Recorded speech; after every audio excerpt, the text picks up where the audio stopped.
અને આજે આપણે જીઓગ્રાફીના સેકન્ડ સેશનમાં થોડું ડેવિએટ થઈ અને જીઓગ્રાફીના બેઝિક કોન્સેપ્ટ્સને જે આપણે ચાલુ કર્યા હતા એની સાથે સાથે આપણે આપણી જર્ની ચાલુ કરશું ટુવર્ડ્સ આઈડેન્ટિફાઈંગ કે જીઓગ્રાફી કેમ one of the core subject કહી શકાય અને કેમ જીઓગ્રાફીનું જે અન્ડરસ્ટેન્ડિંગ છે એ આપણને બહુ બધા એરિયામાં હેલ્પફુલ થશે. ઠીક છે. So today we'll try to analyze the various connections, how geography influence almost each and every subject જે આપણે ભણવાના, or rather we can say each and every aspect of human life is affected by geography, right? So let us try to establish those connections. ચલો, so geography ના આજે session 2 માં આપણે જીઓગ્રાફીને અલગ અલગ એંગલે લઈ જવાનો ટ્રાય કરીએ. ચલો પહેલેથી સમજીએ. સી લાસ્ટ ટાઈમ આપણે જે જોયું હતું ત્યાંથી આપણું બેઝ બનશે. આપણે જોયું હતું કે યુનિવર્સમાં સોલર સિસ્ટમની અંદર third planet is earth and its rotation about the sun causes nothing but the seasons, day, night and everything, right? હવે આપણે આને બીજા કન્ટેક્સમાં લઈ જઈએ છીએ કે જેથી એનો એક નવો મતલબ તમને ખબર પડે, right? And that meaning is very very important. Geography છે ને એની અંદર કોર વર્ડ છે જીઓ, બરાબર? જીઓ એટલે જનરલી રિપ્રેઝેન્ટ કરે છે અર્થને, right? So geography is essentially geological, ભૌતિક લેવલે અર્થની વાતો કરવાની આપણે વાત કરીએ છીએ. હવે એક વસ્તુ સમજીએ કે કોઈ પણ અર્થ જે છે અથવા તો કોઈ પણ પ્લેનેટ જે છે ને એ પ્લેનેટનું જે સ્ટ્રક્ચર છે ને એ જ બધું એનું ડિફાઇન કરે છે, રાઈટ? આપણે જો સોલર સિસ્ટમમાં ક્યાંક દૂર સન છે જેની લાઇટને પૃથ્વી પર આવતા around 8.32 minute second 8 minute 32 second જેટલો કોઈક ટાઈમ લાગે છે, right? Plus or minus 15 seconds, but 8.5 minute જેટલો ટાઈમ રફલી લાગે છે, રાઈટ? સો અલ્ટિમેટલી એ સન થી જે ડિસ્ટન્સ છે એ ડિસ્ટન્સને ગોલ્ડી લોક ઝોન કહેવાય છે. ગોલ્ડી લોક ઝોન. ગોલ્ડીલોક ઝોન શું કહે છે કે અમુક અંતરથી જો વધારે પ્લેનેટ નજીક જતો રહે ને તો એ એક્સેસિવલી હોટ થઈ જાય, because of the heat of the sun will be so much lateral, so much more કે બધું જ બર્ન આઉટ થઈ જાય, right? On the other hand જો એ ઝોનની બહાર છે, so if this is the sun, તો આવું એક ઝોન આવે આટલો બેલ્ટ, આની અંદર જો કોઈ પ્લેનેટ હોય તો એ હેબિટેબલ બની શકે, ત્યાં લાઈફનું અસ્તિત્વ હોઈ શકે. જો આનાથી દૂર હોય તો ઠંડો થઈ જાય, નજીક હોય તો એક્સ્ટ્રીમ ટેમ્પરેચર એટલું બધું આવે કે ત્યાં લાઈફ પોસિબલ નથી. અને લાઈફના સસ્ટેનન્સ માટે આપણને ખબર છે one of the very basic component is sunlight, બરાબર? સૂર્યપ્રકાશ. પણ એક્સિસમાં હોય તો શું થશે? વોટરને લિક્વિડ ફોર્મમાં નહીં રહેવા દે. અને another reason why Earth is among at least 9 known planets, 8 known planets. Why Earth is populated with life? કારણ કે અહીંયા વોટર એ લિક્વિડ ફોર્મમાં છે, બરાબર? ખાલી પાણીનું હોવું જરૂરી નથી. પાણી પ્રવાહી ફોર્મમાં હોય તો એક લાઈફ સોર્સ બનશે, right? Our body is compose of 70 to 80% of water, right? So always understand કે આ જે લાઈફવર્ડ જર્ની છે એમાં અર્થના સ્ટ્રક્ચરમાં રહેલું પાણી બહુ ઇમ્પોર્ટન્ટ છે. હવે થોડું ડેવિએટ થઈને થોડી એકાદ જીઓગ્રાફિકલ ઓરિજિન સમજીએ પૃથ્વીનું, બરાબર? પૃથ્વી જ્યારે બની ને, બરાબર, ત્યારે સોલર સિસ્ટમ જ્યારે 4.5 બિલિયન યર્સ પહેલા બનવાનું ચાલુ થયું. પહેલા તો એક વસ્તુ સમજો કે જે યુનિવર્સની લાઈફ છે 13.5 બિલિયન યર્સની માનવામાં આવે છે. સો અરાઉન્ડ 4.5 બિલિયન યર્સ અર્થ જે સોલર સિસ્ટમનો પાર્ટ છે જેને આપણે સૂર્ય કહીએ છીએ, સન કહીએ છીએ, એનો જન્મ થયો થ્રુ અ સેકન્ડરી ક્લાઉડ. પ્રાઇમરી ક્લાઉડ એટલે આપણને ખબર છે કે જ્યારે યુનિવર્સ બન્યું ત્યારે બિગ બેંગ થયું. બિગ બેંગ થી બહુ બધા ઇવેન્ચ્યુઅલી માસીસ બન્યા એનર્જીમાંથી, અને એ માસીસમાંથી ઇનિશિયલ એટમ્સ બન્યા, હાઇડ્રોજન. હવે એ હાઇડ્રોજનના વાદળો સ્પેસમાં આમ તેમ વિખરાયેલા પડ્યા હતા. એમાંથી અમુક વાદળો વચ્ચે એટમ્સ વચ્ચે ગ્રેવિટેશનથી રોટેશન, અને એ રીતે સોલર સિસ્ટમમાં સ્ટાર્સનો જન્મ થયો. આપણી સોલર સિસ્ટમનો સ્ટાર એ કેમ સેકન્ડ જનરેશનનો સ્ટાર કહેવાય? કે પહેલી જનરેશનના સ્ટારનો ઉદ્ભવ ત્યારે જ થઈ ગયો હશે when the universe was being made. પછી એની life around depending on its fuel, એટલે કે કેટલું માસ છે અને કેટલા રેટ પર એને એક્સપેન્ડ કરે છે, યુઝ કરે છે, ખર્ચ કરે છે, એના બેઝ પર એની લાઈફ નક્કી થાય. સો મે બી સેકન્ડ જનરેશન ઓર થર્ડ જનરેશન આવું જે હોય, જેમ આપણી લાઈફ હોય એમ સ્ટાર્સ નો પણ જન્મ થાય આવી રીતે. દેન ડિપેન્ડિંગ ઓન ધેટ સન પોતાની એનર્જી, જે સ્ટાર પોતાની એનર્જી એક્સપાયર કરે અને એનો બ્લાસ્ટ થાય, અથવા તો depending on again size red dwarf star કે સુપર જાયન્ટ, સુપરનોવા, રાઈટ, એ બધી રીતે એનો એન્ડ આવે. આપણે અત્યારે બધામાં નથી જોવું, આપણે સમજવું છે આના કનેક્શન્સ. પણ એની પહેલા એ પણ સમજીએ છીએ આપણે કે સનની પણ એક લાઈફ છે, રાઈટ.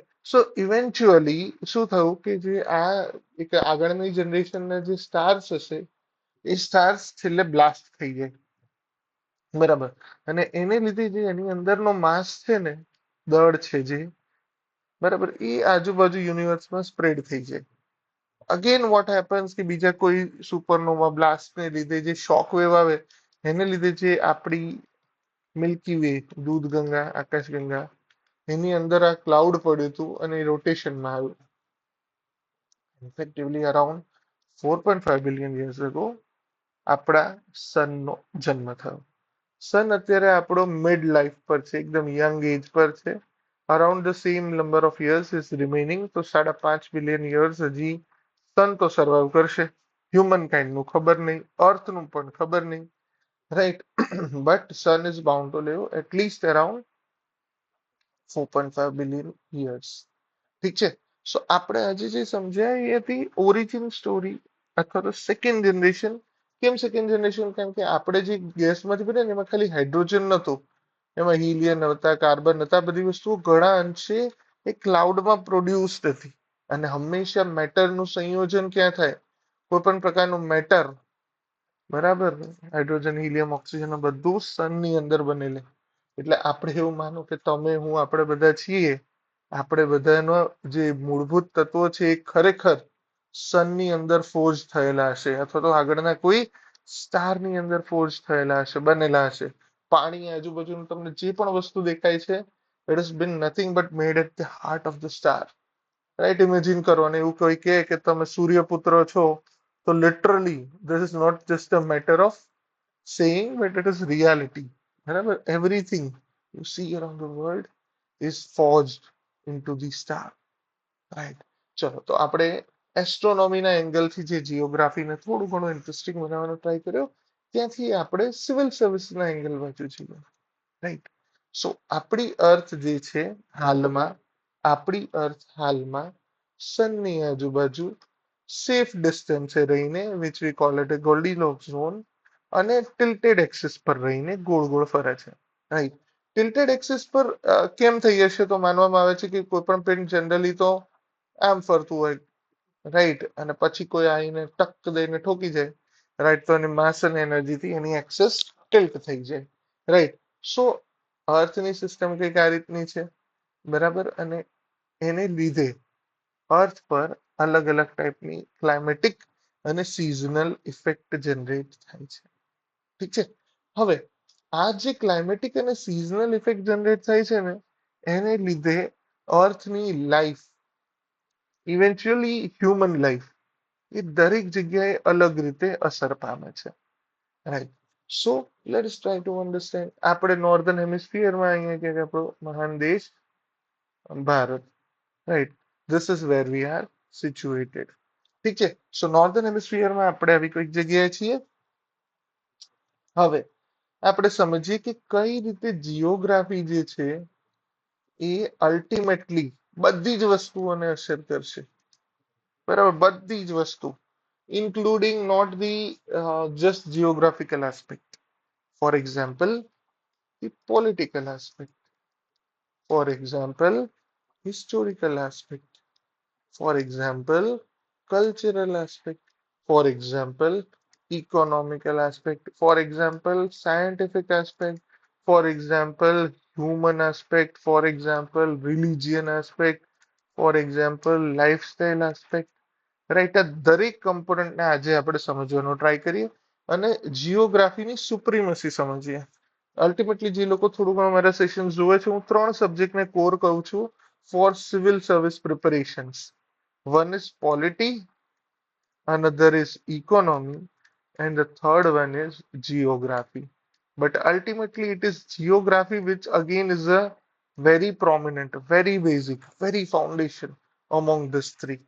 બરાબર જીઓગ્રાફી એ ત્રણેયમાં core of the core subject તમે કહી શકો ઠીક છે જો હવે આપણે સમજીએ કે કેમ દરેક સબ્જેક્ટનું ઓરિજિન જીઓગ્રાફીથી ટ્રેસ કરી શકાય let us try to understand first the historical aspect અથવા તો પ્રિમિટિવ હ્યુમનને મળીએ બરાબર પહેલો હ્યુમન હતો કોઈક વિસ્તારમાં રહેતો હશે બરાબર આપણે વાત કરી છે આપણા આદિમાનવ પૂર્વજોની ઠીક છે I am trying to make it as a historical form તમને અત્યારે મે બી એવું લાગે કે આ બધા કનેક્શન્સની શું જરૂર છે પણ when you will look at the question when we will look at the question in the end while we have completed the series you will realize કે okay the very first very second session also had a very significant importance right so જો જે આદિમાનવ હતા ને એ આદિમાનવ કેવા હતા they were limited in resources and limited in facilities એમની સામે જે લિમિટેડ વસ્તુ હતી એમાંથી એ ગુજરાન ચલાવતા સો એ જે આદિમાનવ થશે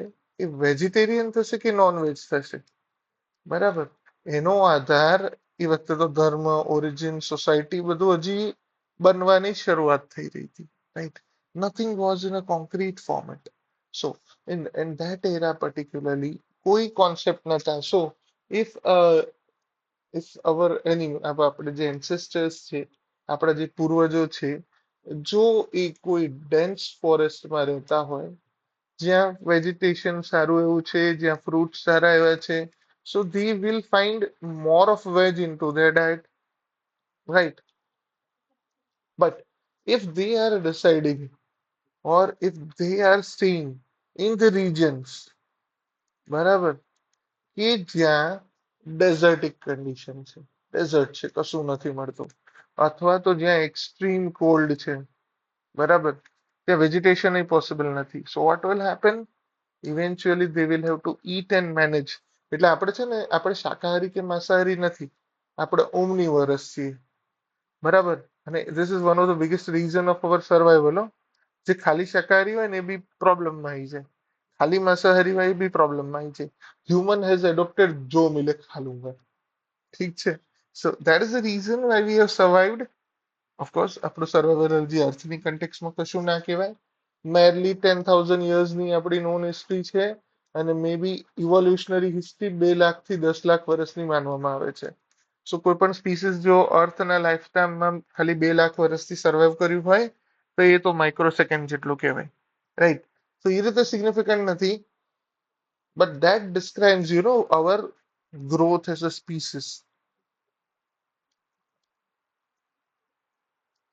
જે આપણે મિશ્રાહારી છીએ બધું ખાઈ જઈએ છીએ એને લીધે આપણું સર્વાઈવલ થયું રાઈટ સો જે રિજનમાં એ રહેતા હતા હવે ડેઝર્ટમાં તો એવું હોય નહીં તે ક્રોપ તો ઉગતા નથી ભાત કે ઘઉં કે આ બધી વસ્તુઓ તો તમને મળવી સંભવ નથી રાઈટ કોઈ ફોર એક્ઝામ્પલ ઓશનની નજીક રહે છે જ્યાં બીજું બધું દરિયા કિનારે પ્રોડક્શન બીજું ન થઈ શકે પણ માછલી મળે so you will find that geography is the core reason designing the diet of a person આદિમાનવના જમાનામાં બી એ સત્ય છે even if you come in present era બરાબર તો હું તમને એક એક્ઝામ્પલ આપું તમને નવાઈ લાગશે right so this is our great country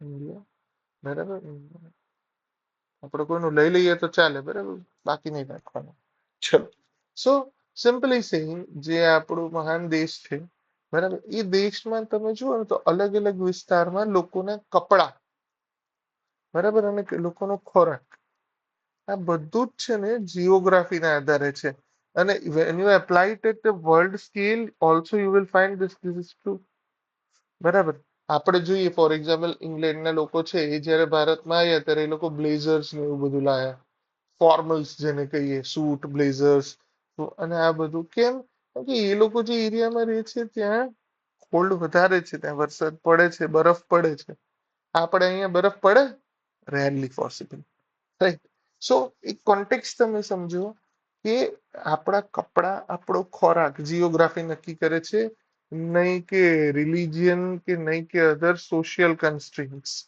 ચલો સમજીએ. એક હિન્દુમાં એક અમુક લોકો કહેવાય છે જેને કહેવાય બ્રાહ્મણ. બરાબર. બ્રાહ્મણ લોકો જે છે એને એવું માનવામાં આવે છે જનરલી કે એ લોકો શાકાહારી હોય. બરાબર.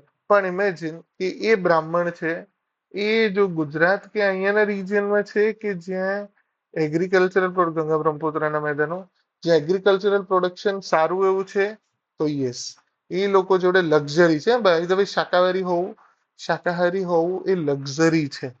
બરાબર. વેજીટેશન બધે ગ્રો નથી થતું. આ તો ઠીક છે કે અત્યારે વર્લ્ડમાં અત્યારે ટ્રાન્સપોર્ટેશન ઇઝી થઈ ગયા. બરાબર. જેથી વસ્તુઓને એક જગ્યાએથી બીજી જગ્યાએ પહોંચાડી શકાય. બાકી શાકાહારી ઇઝ અ લક્ઝરી જે બધાને નથી મળતી. રાઈટ. સો અહીંયાના લોકો શાકાહારી હશે, બ્રાહ્મણ બી શાકાહારી હશે. પણ જે લોકો આ દરિયા કિનારાના વિસ્તારોમાં રહે છે, બરાબર, જ્યાં તમને બીજી કોઈ વસ્તુઓ વધારે મળતી નથી, દરિયાના લીધે અમુક જ ક્રોપ ત્યાં થઈ શકે છે, જ્યાં પાણીમાં ડાંગર થાય અને એ ડાંગરમાંથી આપણને મળે ચોખા, અને ચોખાને આપણે કહીએ ભાત, અને જોડે જોડે દરિયો, અને દરિયામાં હોય માછલી. So you will find that the Brahman of Gujarat will be pure veg. Haryana, આ બાજુ હરિયાણા છે, પંજાબ છે, અહીંયાના વેજીટેરિયન હોઈ શકે. ઓફકોર્સ હું એવી વાત નથી કરતો કે લાઈફસ્ટાઈલને લીધે ચેન્જ થઈ ગઈ નહીં. We are talking about the natural food of that region. So તમે જોજો તો અહીંયાના લોકો, અને માછલી તો અહીંયા જોવા મળશે, ભાત અને માછલી. ઇવન એક આર્ગ્યુમેન્ટ છે કે માછલીને ઘણી વાર એવું કહેવામાં આવે છે કે માંસમાં ના ગણવું, કારણ કે માછલી તો પાણીમાં હોય છે, અને ઘણા લોકો એને માછલીને વેજીટેશન બી કહે છે. Anyway it's way of defending anything.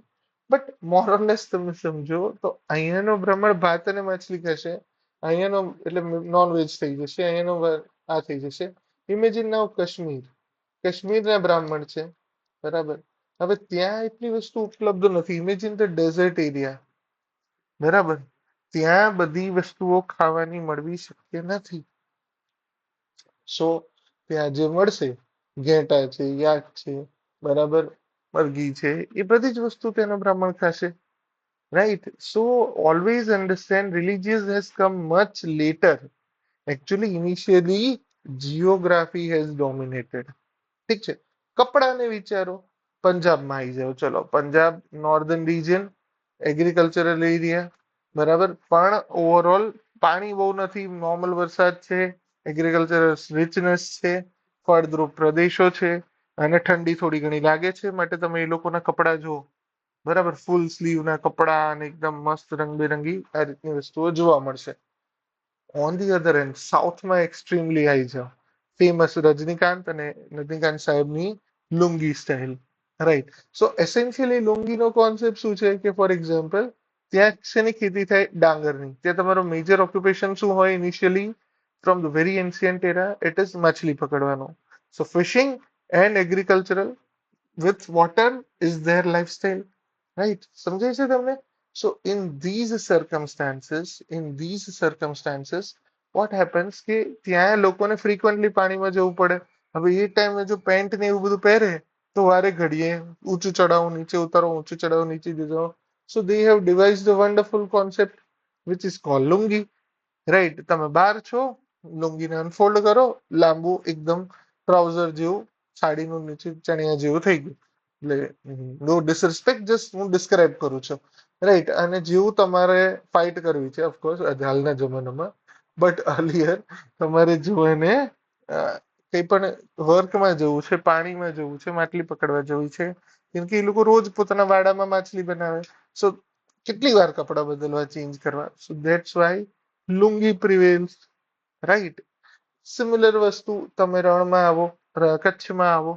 કચ્છમાં ગરમી પડે છે, હીટ પડે છે, અને માટે તમે જુઓ તો ત્યાં રંગબેરંગી કપડા, રાઈટ, ફૂલ સ્લીવ કપડા, આ પ્રકારની વસ્તુ કે જેનાથી તમને ગરમી ના લાગે, સુતરાઉ કપડાનું ડોમિનન્સ. બરાબર. Eventually even the similar pattern will be found here. Even કપડા અને ખોરાકની સાથે સાથે ઇવન આપણા નિવાસ, રહેઠાણ, એ પણ આપણને ખબર છે. સ્કૂલિંગમાં પણ આપણે ભણ્યા હતા કે જે તે વિસ્તાર પ્રમાણે ઘરોની પેટર્ન જોવા મળે. આસામમાં જાઓ અને જ્યાં જો ફૂલ વરસાદ પડતો હોય તો નળિયાવાળા ઘરો જોવા મળે. બરાબર. અને સેમ રીતે જો તમે કોસ્ટલ એરિયામાં આવો, નદી કિનારે દરિયા કિનારે આવો તો ત્યાં હેવી વરસાદ હોય તો પાણીનો જલ્દી નિકાલ થાય અને પાણી જમા ન થાય એ પ્રકારના ઘરો જોવા મળે. આ બાજુ આપણને ધાબાવાળા ને બધા પ્રકારના ઘરો જોવા મળે. રાઈટ. સો ટ્રેડિશનલી તમે જો કોન્સેપ્ટ સમજો તો it is a geography that is deciding our lifestyle aspects. Right. Historical aspect કઈ રીતે નક્કી થાય? ફોર એક્ઝામ્પલ આપણે જે ઇન્ડિયાનો મેપ દોર્યો છે, ઇન્ડિયાનો જે આપણે મેપ દોર્યો છે, ઇફેક્ટિવલી તમે સમજો તો અહીંયા આપણે હિમાલય છે, બરાબર. અહીંયા આપણી જોડે દરિયો છે, this whole is a sea. Coastline છે આપણી આટલી મોટી. આ બાજુથી એટલે ભારતના ઇતિહાસમાં તમે જુઓ, હિસ્ટોરિકલી બહારથી આક્રમણો ક્યાંથી થયા છે? આઈધર થ્રુ ધીસ વે, બરાબર, નોર્થ અને વેસ્ટ. સો નોર્થ વેસ્ટમાંથી આક્રમણ થશે પણ નોર્થ ઈસ્ટમાંથી આક્રમણ થશે નહીં થાય. બિફોર બ્રિટિશર્સ કેમ અને આ બધું થયું એની પહેલા 1698 પહેલા કોઈ ફોરેનર્સ ભારતમાં નતા આવ્યા. 1498, સોરી, બરાબર, જ્યારે ભારતનો પાથ નતો સુધાયો, બરાબર, વાસ્કો ડી ગામા ને એ બધા દ્વારા. તો એસેન્શિયલી સી રૂટથી પણ ભારત ઇન્વિન્સિબલ હતું. તો એ સમયગાળા દરમિયાન ભારત પર જે વિદેશી આક્રમણો અને જે ભારતની ફિઝિકલ સિક્યોરિટી હતી, બરાબર, જે હિસ્ટોરિકલ આસ્પેક્ટ હતા એ પણ તમને ક્યાંથી જોવા મળશે? જીઓગ્રાફીથી ડોમિનેટ જોવા મળશે. કયું કલ્ચર સર્વાઈવ કરશે અને કયું કલ્ચર નહીં કરે, it will depend on the adaptability with the surroundings. So ultimately even તમે જોશો કે અહીંયા પણ જીઓગ્રાફીનો એક ઇમ્પોર્ટન્ટ રોલ જોવા મળશે. રાઈટ. સમજાય છે? So if you try to understand you will find more કે દરેક લેવલે જીઓગ્રાફી વધારે ડોમિનેટ કરે છે. રાઈટ. ચલો અનધર એસ્પેક્ટ આપણે સમજીએ. બરાબર, સમજાય છે ને? So this is how the historical aspects are decided. આપણું ફ્યુચર કેવું રહેશે? અગેન વિલ ડિપેન્ડ ઓન આપણે ચાઇના અને પાકિસ્તાન જોડે વધારે ટાઈઝ રાખવી પડે, even if we like or not like, because geographical boundaries are there. Right. So first thing is historical aspect. Political aspect. કોઈ પણ સિસ્ટમ જ્યારે ડેવલપ થાય ને ત્યારે પોલિટિકલ સિસ્ટમ ત્યારે જ આવે જ્યારે સોસાયટી સ્ટેબલ થાય. સોસાયટી ક્યારે સ્ટેબલ થાય? જ્યારે જીઓગ્રાફી જોડે એડપ્શન થાય. રાઈટ. સો તમે જોશો કે સંપૂર્ણ જે ઈસ્ટ છે આમાં રાજાશાહી આપણે વધારે જોવા મળતી હતી એન્ડ they were respected આ તે, but again the region was more or less the geographical context. Right. So effectively political system કેવી હશે, કેવી રીતે બનશે, that will depend on the lifestyle and the acceptance of values and everything will depend on nothing but the geography. Right.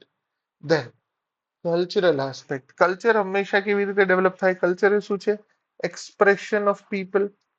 બરાબર. Culture એ શું છે? Lifestyle. એકબીજાને જે પાસ ઓન કરે, જે પોતાની રીતે અભિવ્યક્તિ વ્યક્ત કરે. અને આમાં પણ તમને જોવા મળશે કે જીઓગ્રાફીનો બહુ ઇમ્પોર્ટન્ટ રોલ છે. આપણે હમણાં જ જોયું કપડા, આપણે હવે સમજીએ ડાન્સ છે કોઈ એરિયાના, કોઈ એરિયાનું પેઇન્ટિંગ છે, કોઈ એરિયાના સ્કલ્પચર છે, એ બધા કેવા હશે? ત્યાંની લોકલ જીઓગ્રાફિક કન્ડિશનથી ઇન્સ્પાયર્ડ હશે, એની આજુબાજુ હશે, લોકોના જીવનનો પાર્ટ હશે. Right. So you C now economy. કોઈ પણ કન્ટ્રીની ઇકોનોમી કઈ રીતે નક્કી થાય? તો કે એમાં કેવા કેવા રિસોર્સિસ મળી આવે છે, જીઓગ્રાફિકલી કયા મિનરલ્સ મળે છે, જીઓગ્રાફિકલી એની આજુબાજુના સોર્સિસ કયા ઉપલબ્ધ છે. સમજાય છે? So more or less if you try to understand તમને ખબર પડશે કે ઇવન ઇકોનોમી કન્ટ્રીની કેવી રહેશે કે કેમ. હવે કોઈ કન્ટ્રી એવું છે કે જે ખાલી ડેઝર્ટ છે તો લાકીલી ત્યાંથી ઓઇલ મળી ગયા તો મિડલ ઇસ્ટ કન્ટ્રી જોડે ફાયદો છે. બટ ઇમેજિન અમુક જ રિસોર્સિસ હોય તો you will find a lot of problem. Right. So more or less તમે સમજો તો કન્ટ્રીની ઇકોનોમી કેવી છે અને કેવી રહેશે એનો આધાર પણ શેના પર ડિપેન્ડન્ટ થઈ જશે? It will be dependent on geography. Then કોઈ પણ સાયન્ટિફિક ડેવલપમેન્ટ છે, સાયન્ટિફિક ટેમ્પર છે, એ બધી જ વસ્તુઓ શેના લીધે ડેવલપ થાય? ઓવરઓલ સ્ટેબિલિટીના લીધે. સાયન્સ છે ને એ ત્યારે જ ફ્લરિશ થાય જો આપણામાં પણ ગુપ્તા પીરિયડ કે અમુક પીરિયડમાં સાયન્સનો ગ્રોથ થયો. ક્યારે? જ્યારે સોસાયટી સ્ટેબલ હોય. સોસાયટી ક્યારે સ્ટેબલ થાય? જ્યારે પોલિટિકલ સિસ્ટમ સ્ટેબલ હોય with security provided by geography.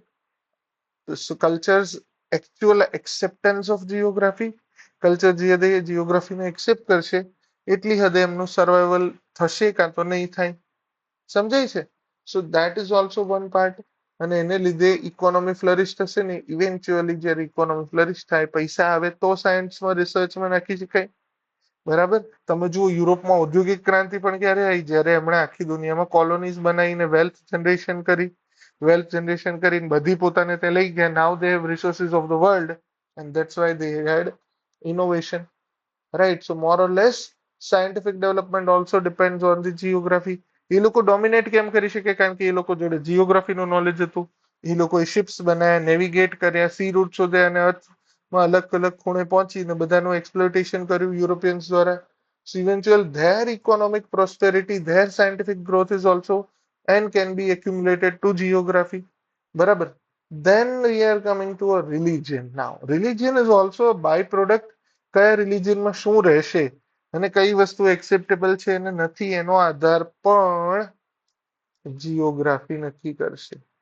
Right. ના લેટ અસ અન્ડરસ્ટેન્ડ વર્લ્ડ જીઓગ્રાફીમાં આપણે એશિયાનો મેપ દોરીએ. આ ઇન્ડિયા છે અને અહીં આપણું ગુજરાત અને આપણો આ બોર્ડર, ટેરિટોરિયલ બોર્ડર્સ. અહીંયા ક્યાંક આવશે મેડિટેરિયન સી. મેડિટેરિયન સી ની આજુબાજુ છે આપણા ઈરાક, ઈરાન ને એ બધા કન્ટ્રીઝ. અને મિડલ ઈસ્ટ ની અંદર ઓરિજિન થયો ઇસ્લામનો. ઇસ્લામનો જ્યાં ઓરિજિન થયો, બરાબર, એ જગ્યાએ ડેઝર્ટ્સ હતા. રાઈટ. સો દેર કલ્ચરલ અને other sort of life. I am not commenting on religion. Religion બધા જ સારા ખરાબ હોય છે. બરાબર. Religion is always giving peace and liberty to people. It is rather interpretation of X Y Z that makes it so. ઠીક છે. સો desserts ની અંદર જે ઇસ્લામ છે, અબ્રેનિક રિલિજન જેને કહેવાય, same place is the origin of Christianity. બરાબર.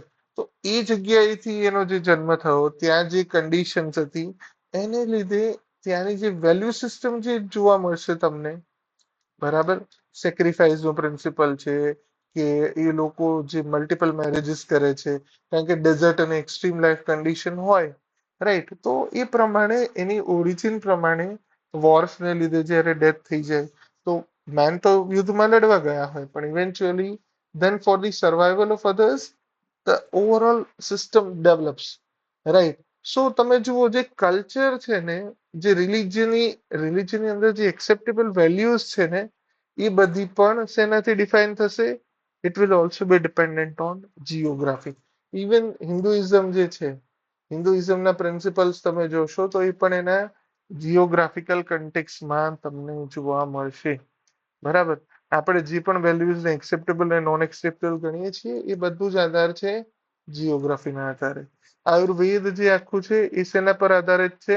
આ જગ્યાએ આ વનસ્પતિ વડીબુટી થાય ને એનો ઉપયોગ કરી શકાય. It is also dependent on nothing but the geography, right. So if you understand each and every subject, each and every area, each and every lifestyle can be predicted and traced towards and attached with geography, right. So that's why I say the geography is core of the core. બરાબર. સૌથી important subject છે. એના જ્યારે તમે આવા connection સમજશો તો તમને ખબર પડશે કે yes it's the geography that shapes the entire world, the entire life and eventually અર્થની આખી ઇકોસિસ્ટમને અસર કરતું આપણો નામનો હ્યુમન નામનો પ્રાણી. સારું ખરાબ તમે નક્કી કરી લો. But that's predominance is also understanding base and basis of geography, right. So can we say that geographical supremacy ultimately decides everything? બરાબર. સો જે અર્થનું જે સ્ટ્રક્ચર છે અને આ જે પેટર્ન્સ છે, એના રોટેશન્સ છે, એની વસ્તુઓની ટેકનિકલ ડિટેલમાં તો આપણે સબસિક્વન્ટલી જઈશું જ. પણ આજે આપણે ઓવરઓલ એ સમજ્યા કે જીઓગ્રાફી કઈ રીતે પ્રીડોમિનેટિંગ ફેક્ટર છે અને કઈ રીતે એ બધા સબ્જેક્ટ સાથે કનેક્ટેડ છે, રાઈટ.